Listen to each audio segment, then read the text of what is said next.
தமிழகம் எங்கும் கிளைகள் கொண்ட Annamal institute of hotel management and hospital management படிப்பில் சேர்வதற்கான அட்மிஷன் நடைபெறுகிறது. ஆச்சி பாதாம் ட்ரிங்க். ஆச்சி பாதாம் ட்ரிங்க் ஒன்னு வாங்கினா ஒன்னு ஃப்ரீ. அழகு தரும் மூலிகைகள், ஆரோக்கியம் தரும் மருத்துவர்கள். டாக்டர் ஸ்ரீவர்மாஸ். ஸோ பாஷையில் நான் பண்ணும்போது கற்றாவன கம்பத்தில் அப்படின்னு சொல்லிட்டு தம்பிக்காக என்னை வச்சு அடிங்கன்னு சொல்லிட்டு அவரை கட்டி வச்சு இந்த சீக்வன்ஸ் வந்து கிரியேட் பண்ணப்பட்டது தான். அப்போ ரஜினி சார் அப்படியே பார்த்துட்டு இருக்காரு. நடிச்சுட்டு இருந்தீங்க, திடீர்னு பார்த்தா ஹீரோ ஆகுதான். யாராவது சொன்னாங்களே ஏதாவது இயக்குனர்கள் ஒரு ஆசை இருந்துச்சு? என்கிட்ட ஒரு பெரிய நடிகர் சொன்னார், நடிகர் சொன்னார். நான் கீழே உட்காந்துருப்பேன், உட்காந்துட்டு டேய் உங்களுக்கு தெரியுமாடா. ஸோ நான் மாறினதுக்கு காரணம் வந்து நிறைய இருக்குது. நான் இருந்த பொலிட்டிக்கல் கட்சியாக நான் நிறைய நஷ்டப்பட்டேன். நிறைய படங்கள் அட்வான்ஸ் வாங்கி இப்போ திருப்பி பண்ண முடியாமல் போன சுச்சுவேஷன் நிறைய இருக்குது. ரசிகர் மன்றம்லாம் ஆரம்பிக்கணும்னு சொல்லி யாராவது வந்தீங்கன்னா அது அப்போ ஒரு ஹீரோ சொன்னார் என்கிட்ட. ஸோ கவர்மெண்ட் மாப்பிள்ளைன்னு படம் ஹீரோ பண்ணும்போது எனக்கு பாண்டிச்சேரி நிறைய ஃபோன்லாம் வந்துச்சு. அங்கே ஒரு மிகப்பெரிய நடிகருடைய பேனர்லாம் வச்சு அதே இடத்துல எனக்கு பேனர் வைக்கிறேன். இயக்குநருக்கு சொன்ன அன்பு கட்டளை இது ஒன்று தான். பேசின உருட்டு பூமர் அதெல்லாம் இப்போ இருக்கிற அந்த 2K கிட்ஸ் அவங்க பயன்படுத்துகிற வார்த்தைகள். இது எப்படி சார் நீங்கள் டக்குன்னு அடாப்ட் ஆனீங்க? அவன் வயசார சொன்னா பூமரா தெரியுது, அட்வைஸ் கொடுத்தா பூமரா சொல்லிடுவாங்க. உருட்டுமா நீ உருட்டுமா அப்படின்வாங்க. ஒரு பெரிய கேரக்டர், அந்த படம் வந்து நீங்கள் அந்த சமயத்தில் ரிலீஸ் ஆனப்போ தியேட்டர் போயிருப்பீங்க, உங்கள் ஃபேமிலியோடு போயிருப்பீங்க. வாங்கம்மா என் படம் இன்னைக்கு ரிலீஸ் ஆகுதுமா அப்படின்னு சொல்லி கூட்டிகிட்டு போயிருப்பீங்கல்ல. அந்த படத்தோடைய அனுபவம் எப்படி இருந்துச்சு, அந்த தியேட்டர் மூமெண்ட்? அஃப்கோர்ஸ் கவர்மெண்ட் மாப்பிள்ளைன்னு படம் ஹீரோ பண்ணும்போது எனக்கு பாண்டிச்சேரி நிறைய ஃபோன்லாம் வந்துச்சு. அங்கே ஒரு மிகப்பெரிய நடிகருடைய பேனர்லாம் வச்சு அதே இடத்துல எனக்கு பேனர் வைக்கிறாங்க. மிகப்பெரிய நடிகருடைய பேனர்லாம் வச்ச இடத்துல எனக்கு ஒரு பேனர் வைக்கிறாங்க. ஸோ நான் தான் அந்த படத்தில் ஹீரோ, கவர்மெண்ட் மாப்பிள்ளைன்னு படத்தில்.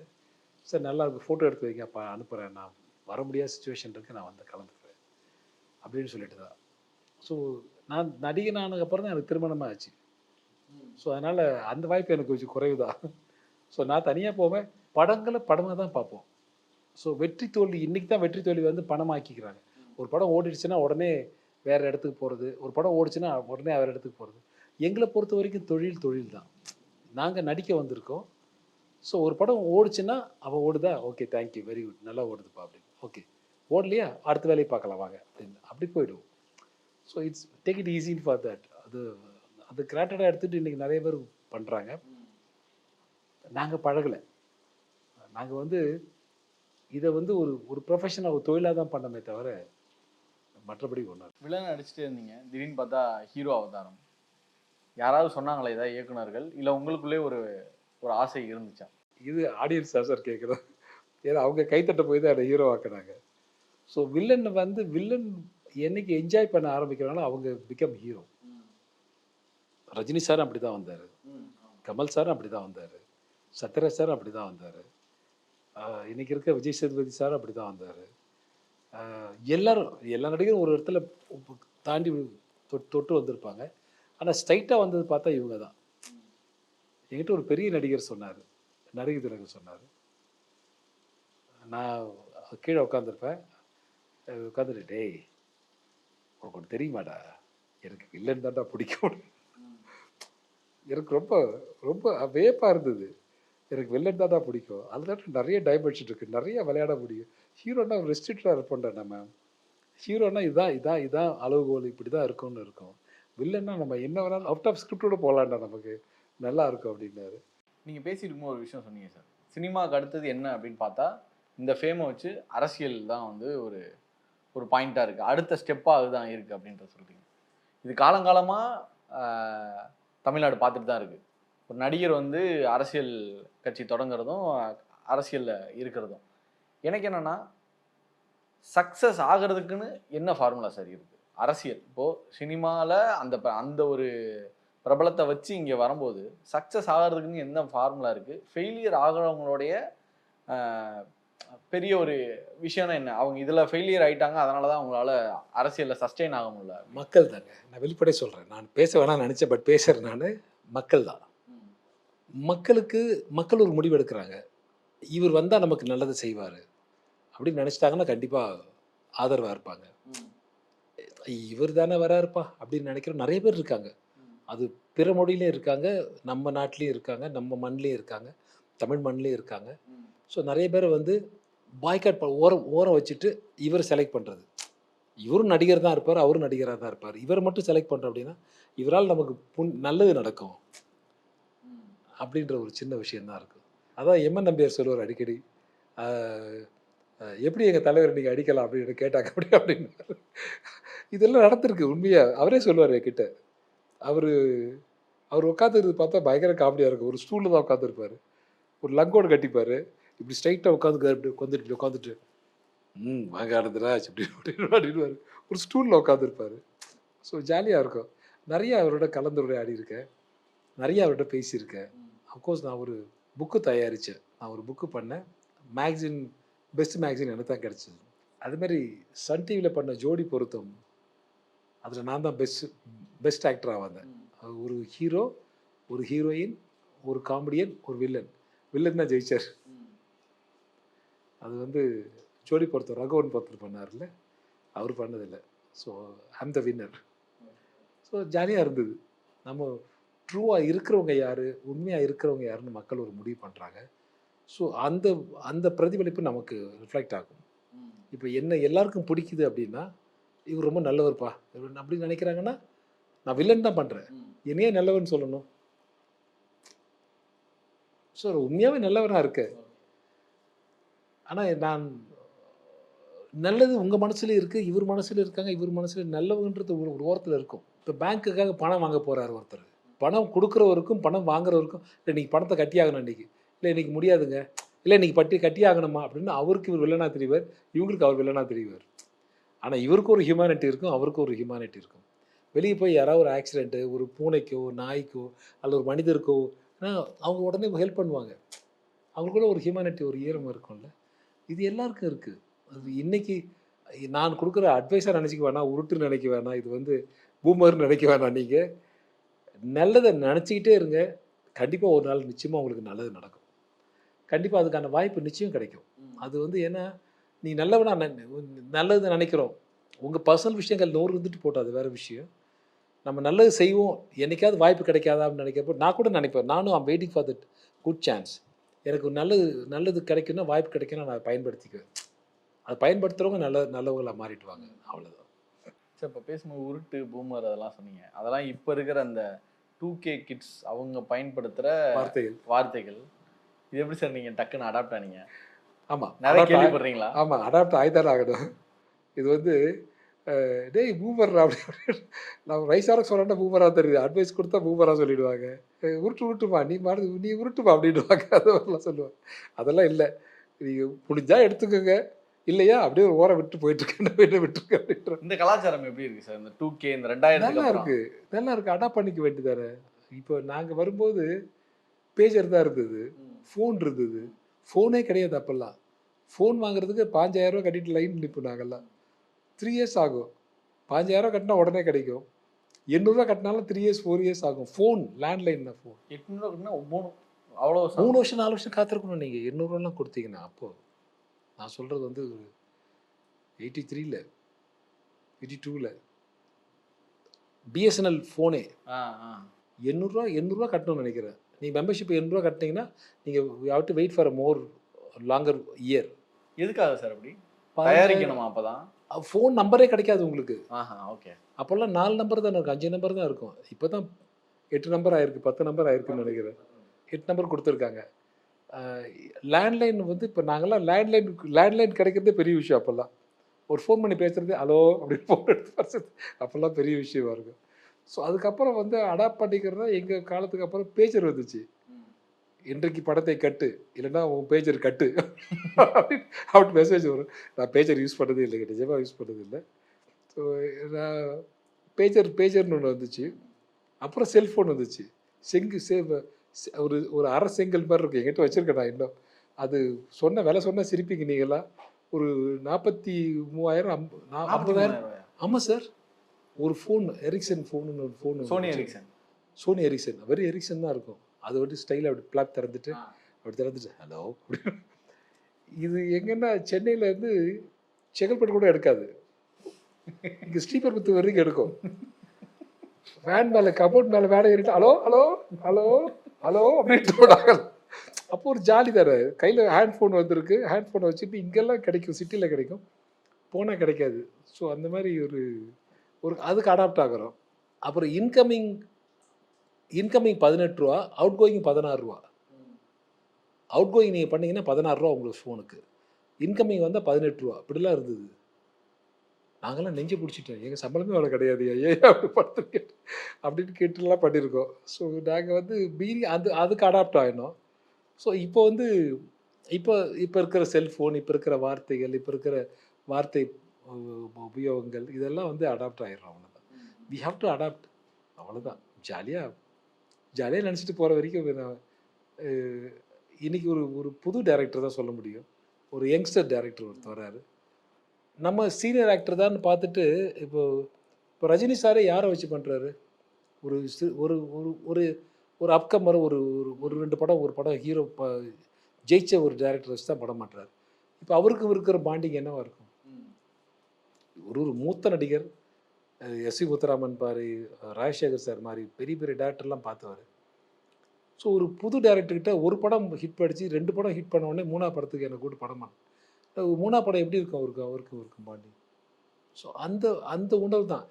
இவருடைய கல்ச்சருக்கு இவர் அடாப்ட் ஆகணும், அவரோட கல்ச்சருக்கு இவர் அடாப்ட் ஆகணும். அவ்வளோதான். கிவ் அண்ட் டேக் பாலிசி மாதிரி தான். பெரிய நடிகருக்கு வந்து வில்லனா 80s 90s நடிச்சிருக்கீங்க. உதாரணத்துக்கு சொல்லணும்னா பாஷால ஒரு சீன் வரும், ரஜினி சாரை கட்டி வச்சு அடிக்கிற அந்த சீக்வன்ஸு. அந்த நடிகருடைய ஃபேன்ஸ் நிறைய பேர் இருப்பாங்க. தியேட்டரில் பார்த்து உங்களுக்கு மிரட்டல் இல்லை வந்து ஃபோன் காலில் அந்த மாதிரிலாம் வந்திருக்கா? நிஜமாவே இல்லை. ஸோ எம்என் நம்பியாருக்கு அப்புறமா அது மாறிடுச்சு. ஸோ பாஷாவில் நான் பண்ணும்போது கற்றாவன கம்பத்தில் அப்படின்னு சொல்லிட்டு யார் அந்த தியாகி தம்பிக்காக என்னை வச்சு அடிங்கன்னு சொல்லிட்டு அவரை கட்டி வச்சு இந்த சீக்வன்ஸ் வந்து கிரியேட் பண்ணப்பட்டது தான். அப்போ ரஜினி சார் அப்படியே பார்த்துட்டே இருக்கார், நானும் அப்படியே பார்த்துட்டே இருப்பேன்.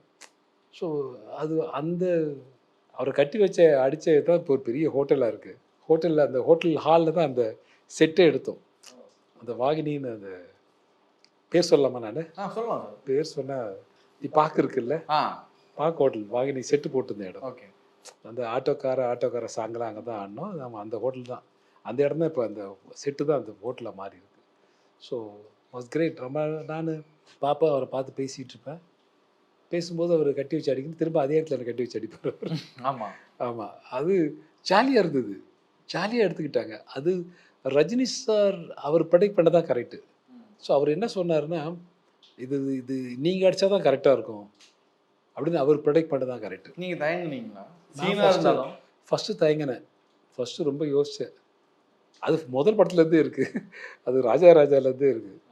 அது ஃபஸ்ட்டு ஷார்ட்லேயே வந்து டேய் சின்ராசு அப்படின்னு கூப்பிடணும், டேய் சின்ராசு அப்படின்னு கூப்பிடணும். சுந்தரராஜ் சார் டைரக்ஷன், அவங்களும் ஒரு யதார்த்தமான ஒரு டைரக்டர் தானே.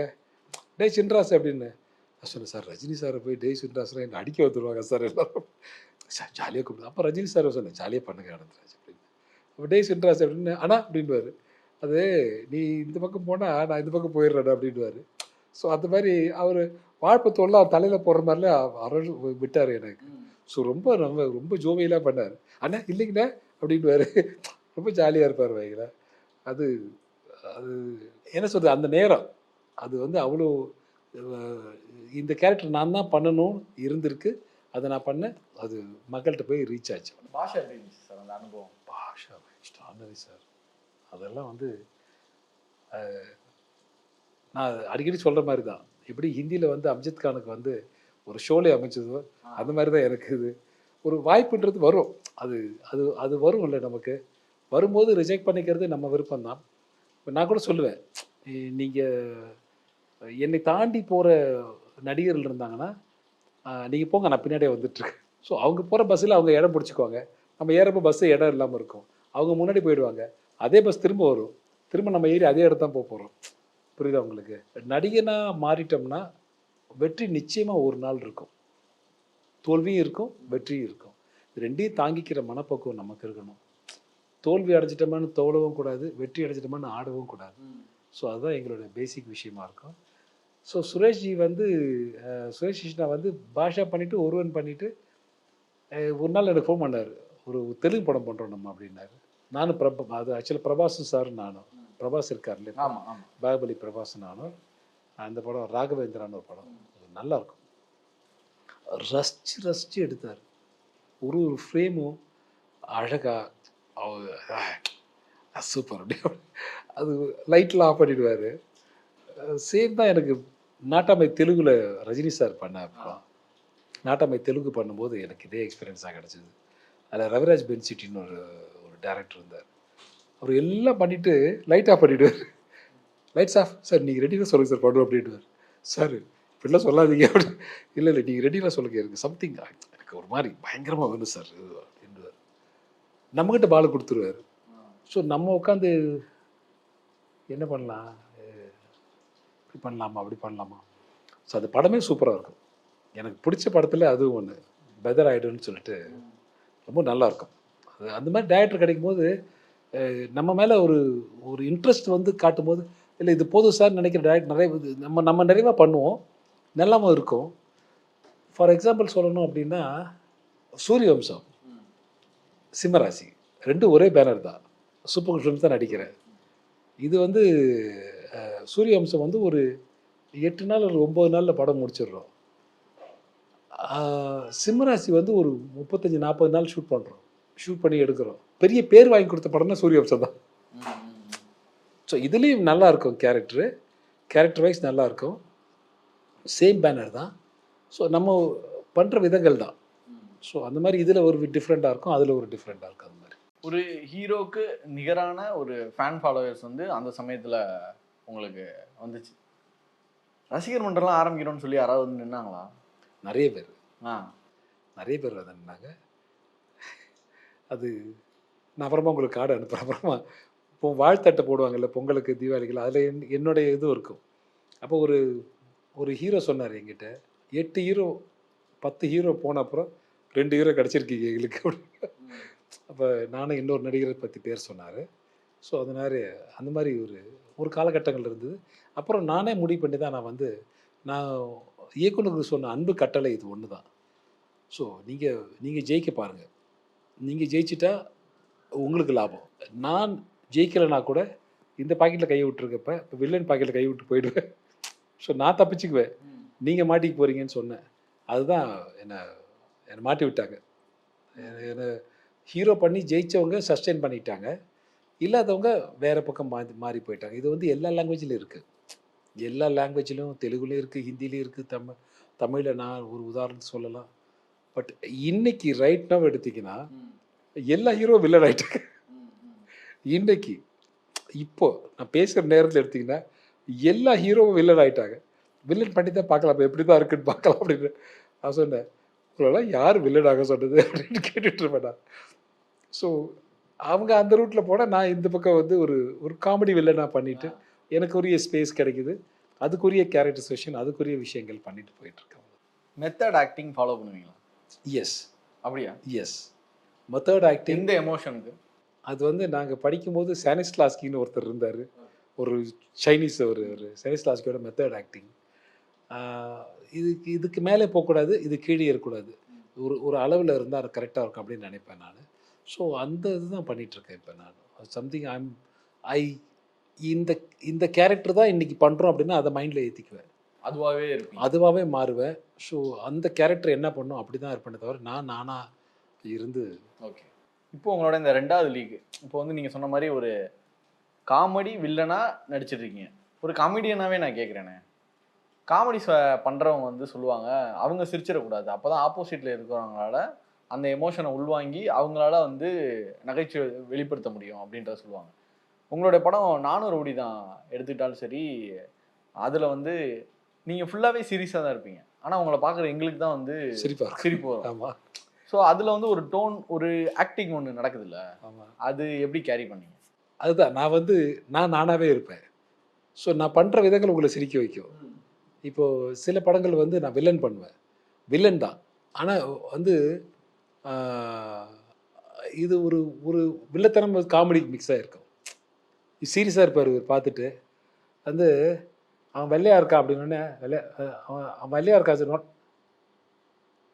இருறா நான் பேசுகிறேன், அவன் டேய் நான் பேசுகிறேன்னு சொல்கிறேன்ல, இரு அண்ணன் நான் தான் பேசுகிறேன்னு சொல்கிறேன்லடா. இப்படி சொன்னாலே ஒரு சின்ன ஒரு நகைச்சுவை உங்களுக்கு வருது இல்லை? அந்த மாதிரி சில விஷயங்கள் நான் புரிஞ்சுக்கிட்டேன். இது ஆடியன்ஸ் என்ஜாய் பண்ணுவாங்க. ஸோ நான் மாறினதுக்கு காரணம் வந்து நிறைய இருக்குது. நான் இருந்த பொலிட்டிக்கல் கட்சியாக இருக்கலாம். நான் இருந்த பொலிட்டிக்கல் கட்சி நான் நிறைய நஷ்டப்பட்டேன். அப்போ நிறைய நஷ்டப்பட்டேன். அது தலைமைக்கு தெரியுமான்னு தெரியாது. ஸோ நான் வில்லன் பண்ணால் இந்த க்ரௌடு வருது, இந்த கூட்டம் வருது, அம்மாவை தலைமையாக நினச்சிக்கிட்டு வராங்க. ஸோ இந்த நேரத்தில் நம்ம பண்ணால் நல்லா இருக்குமா வேண்டாமே அப்படின்னு சொல்லிட்டு விட்டதெல்லாம் இருக்குது. நிறைய படங்கள் இருக்குது. நிறைய படங்கள் நான் பேரே சொல்லுவேன். அந்த 3 வருஷம் இல்லை சார், இந்த 2011லேருந்து 14 டோட்டலாக 11 அதுக்கு முன்னாடி கொஞ்சம் சொல்லலாம். அதுக்கு முன்னாடி வந்து நான் அட்வான்ஸ் வாங்கினது படங்கள் பார்த்தா நிறைய படங்கள் அட்வான்ஸ் வாங்கி இப்போ திருப்பி பண்ண முடியாமல் போன சுச்சுவேஷன் நிறைய இருக்குது. இதெல்லாம் நம்ம ஏற்றுக்கிட்டு தானே பண்ணுறோம். இப்போ நம்ம ஒரு முடிவு பண்ணி போகிறோம், இந்த பார்ட்டின்னு போகிறோம், இந்த பார்ட்டி வந்தால் படி வாங்குவாங்கன்னு தெரியும். சரி, அதனால் நம்ம அதை மனசார உள்வாங்கிட்டு தானே போகிறோம். ஓகே, அதுக்கேற்ற மாதிரி நம்ம நடந்துட்டு போயிட வேண்டியது. எதிர்கட்சியா அந்த சமயத்தில் இருந்தான். ஓகே, 16 அந்த 2006 2000 வந்து 2011 வந்து எதிர்கட்சியாக இருந்தாங்க. பட் அப்போ அவங்களோட ரூலிங் தான். அவங்க ஓகே, இது நடக்கும்னு நமக்கு தெரியும்ல. நீங்கள் சொன்ன மாதிரி 2011க்கு முன்னாடியும் சரி, 14க்கு அப்புறமும் சரி, நீங்கள் அந்த சினிமாக்குள்ளே இல்லவே இல்லை. அந்த கிட்டத்தட்ட ஒரு 4-5 வருஷம் வந்து சினிமாக்குள்ளே இல்லவே இல்லை. சினிமாவை நீங்கள் வந்து ரொம்ப மிஸ் பண்ணேன் அப்படின்றத சொல்கிறீங்க. மறுபடியும் சினிமாவில் வாய்ப்பு கிடைக்குமா அப்படின்ற ஒரு யோசனை இருந்துச்சா சார்? நமக்கு யார் வாய்ப்பு கொடுப்பா? அந்த இல்லை, நம்ம இண்டஸ்ட்ரி தானே, நம்மளோட சினிமா நமக்கு தெரிஞ்சவங்க தானே இருக்காங்க அப்படின்னு ஒரு சின்ன அந்த பாண்டிங் இருந்துச்சு. நம்ம ஆளுங்க தான். ஆனால் மாற்றங்கள் வந்துகிட்டே இருக்குது. இன்னைக்கு பார்த்தா புது டைரக்டர் வராங்க. ஆனால் அந்த புது டைரக்டருக்கு என் படத்தை பார்த்து தானே வந்திருப்பாங்க. ஸோ அவங்களுக்கு நான் ஒரு பழம்பெரும் நடிகர் தானே. அதனால் இருந்துச்சு எனக்கு. ஸோ படம் நடிக்காமலாம் இல்லை. அந்த ஒரு 4 இயர்லேயே வந்து நான் வந்து வல்லமை தாராயன்னு ஒரு படம் நடித்தேன். அப்புறம் வந்து வல்லமை தாராயே பெரிய ஹிட் படம் தான். ஒரு லேடி ஒருத்தங்க டைரக்ட் பண்ணாங்க. அப்புறம் நான் வந்து கொலையா முந்திரிக்கான ஒரு படம் பண்ணேன். அவங்களுக்கே தான் சேம் பேனரு. ஒரு பெரிய கேரக்டர் ஒன்று பண்ணேன், கொலையா முந்திரிக்கான. மதுமிதா டைரக்ஷனில். நான் பேர் சொல்ல விரும்பல, பட் நீங்கள் பேர் சொல்லலாம் சார், தாராளமாக. அப்புறம் பண்ணேன். அப்புறம் வந்து பிரபுதேவா வந்து அப்புறம் வந்து விஜய் சார் படம் போக்கிரி பண்ண வச்சார். அது முடிச்ச உடனே அப்புறம் வில்லு பண்ண வச்சார். இப்படி சில படங்கள் பண்ணிக்கிட்டு இருந்தேன். சில படங்கள் வந்து காயப்படுத்தாத படங்கள், அதாவது கவர்மெண்ட்டை காயப்படுத்தாத படங்கள் இருக்குல்ல, அந்த படங்கள்லாம் நான் பண்ணிட்டு தான் இருந்தேன். ஸோ அது be in touch with us அப்படியே போயிட்டே இருந்தது.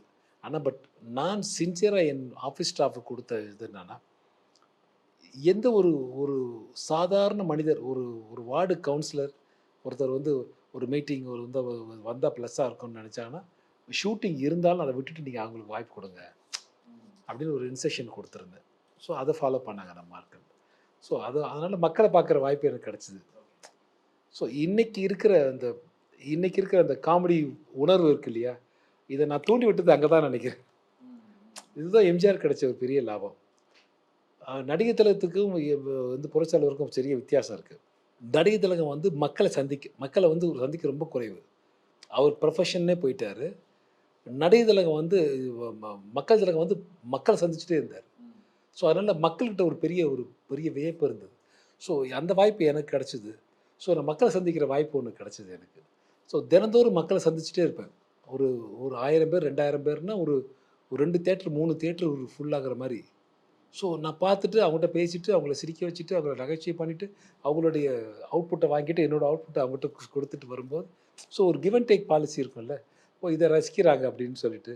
ஸோ அதுதான் இப்போ வந்து சினிமாவில் கொடுத்துட்ருக்கேன் நான். இன்னொரு பரிமாணம் இது. அடுத்த பரிமாணம் அரசியல். அதையும் அவங்க என்ஜாய் பண்ணாங்க. ஆனால் இது வரைக்கும் இந்த இந்திரான்னு ஒரு படம் ஸோ இந்த ரகு சார் பண்ணால் சூப்பராக இருக்கும் அப்படின்னு சொல்லிட்டு அது நாசருக்கு நிறைய படம் சொல்லுவாங்க. தமிழகம் எங்கும் கிளைகள் கொண்ட Annamal institute of hotel management and hospital management படிப்பில் சேர்வதற்கான அட்மிஷன் நடைபெறுகிறது. ஆச்சி பாதாம் ட்ரிங்க். ஆச்சி பாதாம் ட்ரிங்க் ஒன்னு வாங்கினா ஒன்னு ஃப்ரீ. அழகு தரும் மூலிகைகள், ஆரோக்கியம் தரும் மருத்துவர்கள். டாக்டர் ஸ்ரீவர்மாஸ்.